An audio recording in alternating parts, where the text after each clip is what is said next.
எங்க இந்த மீனா கோயிலுக்கு வர சொல்லி போட்டு இன்னும் காணுமே அப்படின்னு சொல்லிட்டு அங்க கோமதியை யோசிச்சுக்கிட்டு நின்றுட்டு இருக்க மீனா வந்துடுறாங்க. அத்தை அத்தை சாரி அத்தை, உங்க பையன் கிளம்பி வரும் பொழுது ஒரு டம்ளர் காஃபி போட்டு கொடுத்துட்டு போ மீனான்னு சொல்லிட்டாரு. அதனாலதான் கொஞ்சம் லேட் ஆயிடுச்சு அத்தை. என்னோட செல்ல அத்தை கோச்சுக்க மாட்டீங்கன்னு நினைக்கிறேன் அப்படின்னு சொல்லிட்டு மீனாவும் கோமதி கிட்ட பேசுறாங்க. உடனே கோமதியும் அதெல்லாம் ஒன்றும் கோச்சுக்கல, எதுக்குடி வர சொன்ன, விஷயத்துக்கு வா முதல்ல அப்படின்னு சொல்ல உடனே மீனாவும் அத்தை கோயில ஒரு வாட்டி சுத்தி வந்து சாமி கும்பிட்டு அதுக்கப்புறம் பொறுமையா உட்காந்து பேசினா நல்லா இருக்கும்னு நினைக்கிறேன் அப்படின்னு மீனாவும் சொல்ல ஆஹா சரி வா அப்படின்னு சொல்லிட்டு கோமதியும் மீனாவும் கோயிலை சுத்தி வர்றாங்க. அதே சமயம் மீனா டைம் பார்த்துக்கிறாங்க, போனை எடுத்து. மாமா இந்த நேரத்துக்கு வந்துடுறேன்னு சொன்னாரே, வந்துட்டா ரெண்டு பேர்த்தையும் வச்சு விஷயத்த பேசிடலாம் அப்படின்னு சொல்லிட்டு பாண்டியனோட வருகைக்காக மீனா பார்த்துட்டு இருக்காங்க. அதே சமயம் கோயிலை சுத்தி வந்து அங்க இருக்கிற திண்ணையில உட்காந்துக்கிறாங்க கோமதியும் மீனாவும். சொல்லுடி இப்பவாவது என்ன விஷயம்னு அப்படின்னு சொல்லிட்டு கோமதி சொல்ல இப்ப சொல்ற, அதோ மாமாவும் வந்துட்டாரு அப்படின்னு சொல்ல உடனே கோமதியோ என்னடி இவ எதுக்கு இவரை வர சொல்லியிருக்கா, மீனா எதுக்காக அவரையும் வர சொல்லியிருக்க, நான் தான் அவர் கூட பேச மாட்டேன்னு தெரியும்ல, எதுக்குடி இப்படி தர்ம சங்கடமான சூழ்நிலையில என்னை கூட்டிட்டு வந்து இங்க கோயிலில் உட்கார வச்சிருக்க அப்படின்னு சொல்ல உடனே மீனா சொல்றாங்க அத்தை எல்லாம் ரெண்டு பேர்த்தையும் சேர்த்து வைக்கிறதுக்காகத்தான் அப்படின்னு. உடனே கோமதியோ என்னடி ஒன்றும் விளங்கலை, அந்த மனுஷன் என்ன அவ்வளவு சீக்கிரம் வீம்பு பிடிச்சிட்டு திருந்திருவாருன்னு நினைக்கிறியா, நிச்சயமா அதெல்லாம் முடியாதுடி, உன்னால சொல்லு என்ன எங்கள் ரெண்டு பேர்த்தையும் சேர்த்து வைக்கிறதுக்கு வேண்டியதாக வர சொன்னியா, வேற ஒன்றும் இல்லை நான் கிளம்புறேன் அப்படின்னு சொல்ல உடனே அத்தை இருங்க அத்தை, மாமா வாங்க மாமா அப்படின்னு சொல்லிட்டு பாண்டியனும் வந்ததுக்கு அப்புறமா எழுந்திரிச்சு நின்று மீனா சொல்கிறாங்க அத்தை மாமா நான் இப்போ சொல்ல போகிற விஷயம் ரொம்ப ரொம்ப முக்கியமான விஷயம், சந்தோஷமான விஷயமும் கூட, ஆனால் அது இப்படி ஒரு சங்கடமான சூழ்நிலையில் எப்படி சொல்கிறதுங்கிறது தான் எனக்கு புரியலை, நான் சொல்கிறாலும் அதை எப்படி நீங்கள் ஏற்றுக்குவீங்கிறது தான் தெரியல அப்படின்னு சொல்லிட்டு மீனா தலையை சொரிய உடனே பாண்டியன் சொல்கிறாரு என்னப்பா மீனா நீ எங்களை பற்றி சங்கடப்படுற அளவுக்கு நாங்கள் ஒன்றும் நடந்துக்க மாட்டோம், விஷயத்த சொல்லுப்பா அதுக்கப்புறம் என்னென்னு முடிவு பண்ணிக்கலாம் அப்படின்னு சொல்லிட்டு பாண்டியன் சொல்ல மாமா மயிலக்கா மாசமாக இருக்காங்க மாமா. அத்தை ஆமாம் அத்தை, தங்க மயிலக்கா கர்ப்பமாக இருக்காங்க இப்போ அப்படின்னு சொன்ன உடனே அங்கே எதிர் பக்கமாக நிற்கிற பாண்டியன் ஒரு பக்கமும் கோமதி ஒரு பக்கமும் ஆச்சரியமாக பார்க்குறாங்க அதிர்ச்சியோட.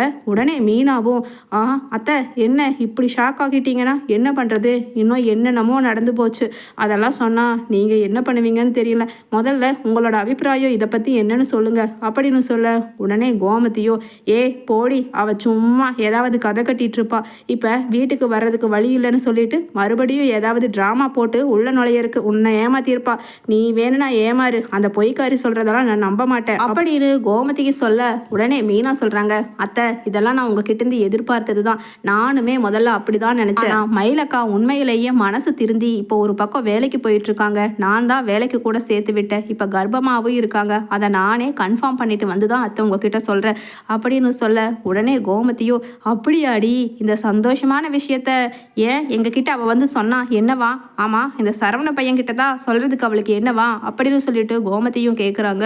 அத்தை அக்கா உங்ககிட்ட எல்லாம் சொல்லக்கூடாதுன்னு சொல்லி என்கிட்டயே சொல்லிட்டாங்க, இருந்தாலும் நான் எதுக்கு அப்படி சொல்கிறேன்னா பாவம் அவங்கள அனாத மாதிரி விடுறதுக்கு எனக்கு மனசு வரலை, நம்ம குடும்ப வாரிசு சுமந்துட்டு இருக்கிறவங்கள எப்படி என்னால் அப்படி விட முடியும், எடுத்தெரிஞ்ச மாதிரி அவங்க தப்பு தான் பண்ணியிருக்காங்க இல்லைன்னு சொல்லலை, மனுஷங்களா பிறந்தா எல்லாருமே தப்பு பண்ணுறது தான், நான் ஒன்று சொன்னால் ஏன் உங்கள் புள்ள செந்திலுக்கு கூட 10 லட்சம் ரூபாய் நம்ம லஞ்சமாக கொடுத்து தானே வேலை வாங்கியிருக்கோம், அது தப்பு இல்லையா, அப்படி ஒவ்வொருத்தரும் ஒவ்வொரு தப்பு தான் நம்ம குடும்பத்திலையும் பண்ணியிருக்கோம், அதை நான் யாரையுமே சுட்டி காட்ட விரும்பலை, அதனால் மயிலக்காவையும் ரொம்ப பெரிய போய் சொல்லியிருக்காங்க இல்லைன்னு சொல்லலை, நம்ம ஏற்று தான் ஆகணுங்கிறது என்னோட கருத்து, மாமா நீங்கள் என்ன மாமா ஒன்றுமே பேசாமல் இருக்கீங்க விஷயத்தை கேள்விப்பட்டதுக்கு அப்புறமாவும் அப்படின்னு சொல்லிட்டு அங்கே மீனா கேட்க உடனே பாண்டியன் சொல்கிறாரு கோமதியை பார்த்து ஓரக்கண்ணில் முறைச்சிக்கிட்டே இந்த குடும்பத்தில் யாருமே என் பேச்சுக்கு மதிப்பு கொடுக்கறது இல்லைப்பா, இதுக்கப்புறம் நான் இந்த விஷயத்தில் நான் என்ன ஒரு முடிவெடுத்து சொல்ல வேண்டியது இருக்குது, இதில் சரவணன் தான்ப்பா முடிவெடுக்கணும் அப்படின்னு சொல்லிட்டு பாண்டியனும் சொல்ல பக்கத்தில் நிற்கிற கோமதியும் ஆமாண்டி ஆமாம் இந்த விஷயம் கேள்விப்பட்டா சரவணன் ரொம்ப சந்தோஷப்படுவான் அப்படின்னு சொல்ல உடனே மீனா சொல்கிறாங்க அத்தை அவர் அப்படி இல்லை அத்தை, மயிலக்கா விஷயத்த சொன்னதுக்கு அப்புறமா மாமா கேட்ட கேள்வியை கேட்டா நீங்களே ரொம்ப சங்கடப்படுவீங்க கஷ்டப்படுவீங்க அத்தை, ஆனால் அதையும் தாங்கிட்டு மயிலக்கா எப்படியாவது அந்த குழந்தைய வளர்த்து ஆளாக்கி சாதிக்க வச்சு காமிக்கணும்னு சொல்லி ஒரு வைராக்கியத்தோட தான் இப்போவும் வேலைக்கு போயிட்டு இருக்காங்க அப்படின்னு சொல்லிட்டு சொல்கிறாங்க மீனா கோமதி கிட்ட. உடனே என்னடி கேள்வி கேட்டான் பையன், இதை பற்றி கேள்விப்பட்டு வீட்டில் வந்து ஒரு மூச்சும் கூட நான் உடலை பாரு அப்படின்னு சொல்லிட்டு கோமதி கேட்க அத்தை அது வந்து இந்த குழந்தைய யாருக்கு பெத்த? இது என்னோட குழந்தையே கிடையாது. நீயும் நானும் இப்போ நெருங்கி பழகிறதே இல்லை 2 மாசமா. அப்புறம் எப்படி உன் குழந்தை உன் வயிற்றுல இருக்கும்? என் குழந்தையா அது? நிச்சயமாக இருக்கிறதுக்கு வாய்ப்பே இல்லைன்னு சொல்லி அக்காவை கஷ்டப்படுத்திட்டாரு மாமா அத்தை அப்படின்னு சொல்ல, உடனே பாண்டியன் தலை குனிஞ்சு, இப்படி ஒரு பிள்ளைய பெக்கிறதுக்கு நான் வெக்கி தலை குனியிறமா பாரு, 2ல் 1 உண்டடான்னு இப்போ கடைக்கு போய் அப்படின்னு சொல்லிட்டு பல்ல வெறுகிறாரு பாண்டியன். உடனே கோமதியோ, அதானே என்ன பேச்சு பேசியிருக்கான், வாங்க முதல்ல போய் கடையில் போய் பேசுவோம் அப்படின்னு சொல்லிட்டு கோமதியும் ஆதங்கத்தோட போக, உடனே மீனாவும், அத்தை மாமா இந்த விஷயத்த மயிலக்கா வந்து உங்ககிட்ட சொன்னாங்கன்னு நினச்சிட்டு மாமா கண்டிப்பாக உங்கள் மேலே தான் கோபப்படுவார் அப்படின்னு சொல்ல, விடுமா மீனா, இப்படி பேசியிருக்கான் இவனை, அவன் நினைக்கிறது என்ன இருக்கு, முதல்ல நான் போய் அவனை என்னன்னு பாரு அப்படின்னு சொல்லிட்டு போறாங்க. நேரா கடைக்கு போக, அக்கா இந்தாங்கக்கா பில்லு வாங்கிட்டு போங்க அப்படின்னு சொல்லிட்டு அங்க பொருள் வாங்கிட்டு போற கஸ்டமர் கிட்ட கொடுத்துட்டு இருக்க, நேரா கோமதியும் போறாங்க. போய் அங்க, டே சரவணா ஒரு நிமிஷம் உங்ககிட்ட நாங்கள் எல்லாரும் பேசணும் அப்படின்னு சொல்ல, உடனே சரவணனும், என்னம்மா என்னப்பா அப்படின்னு கேட்குறாங்க.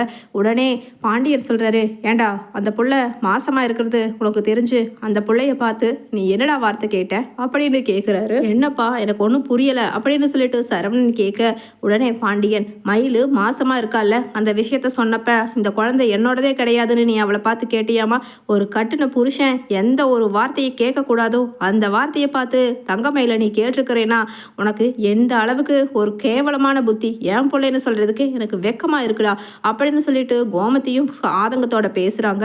உடனே சரவணனும், அப்பா நான் உண்மையை தான்ப்பா சொல்றேன், அவ வயிற்றுல வளருது, நீ எவனுக்கு பிறந்ததோ அப்படின்னு சொல்லிட்டு திரும்பவும் அங்க மயிலுக்கிட்ட பேசினது போலவே சரவணன் பேச, உடனே சட்டையை எட்டி பிடிச்சு கண்ணெல்லாம் செவக்க ஓங்கி பல்லார்னு அறையிறாரு பாண்டியன். அதே சமயம் உடனே கோமதியோ, என்னடா என்ன, எங்க பெத்தவங்க முன்னாடியே இப்படி ஒரு பிள்ளைய எத்தனையோ பொய் சொல்லியிருப்பா, ஆனா இந்த விஷயத்துல ஒரு பொம்பளை பொய் சொல்லுவாளா?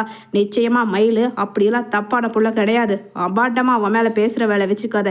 எங்க 2 பேத்துக்கு இருக்கிற நம்பிக்கை கூட உன் பொண்டாட்டி மேல நம்பிக்கை இல்லைனா என்னடா நீ எல்லாம் ஒரு மனுஷன் அப்படின்னு சொல்ல, கரெக்டா ஃபோன் பண்றாங்க அஞ்சலி. உடனே யாருடா ஃபோன்ல அப்படின்னு கோமதியும் கேட்க, அது வந்துமா அப்படின்னு சொல்லிட்டு சொல்றாரு.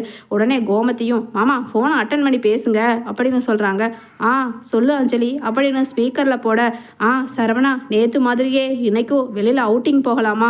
அங்கே காளான் வேல்பூரி பானிபூரின்னு சேட் ஐட்டம்ஸ் எல்லாம் ஒரு கடையில் நல்லா இருக்கும், வா சரவணா உன்கிட்ட பேசணும் போல இருக்கு எனக்கு அப்படின்னு சொல்லிட்டு சொல்ல, உடனே சரவணனும் அது வந்து அஞ்சலி அப்படின்னு சொல்ல, உடனே கோமதி சொல்கிறாங்க, என்னடா இது, யாருடா இவன், ஒழுங்கு மரியாதை எப்படிடா அப்படின்னு சொல்ல, அம்மா அவ அஞ்சலிமா, உங்களுக்கு கூட தெரிஞ்சிருக்கும் அவளை அப்படின்னு சொல்ல, உடனே பாண்டியன் முறைக்கிறாரு, டேய் நீயே ஒரு குழந்தைக்கு தகப்பனாகிறதுக்கு முன்னாடி இப்படி யாராவது கூட பழக்கம் ஆகி கல்யாணம் பண்ணன்னு சொல்லியிருந்தா கூட ஏற்றுருப்போண்டா.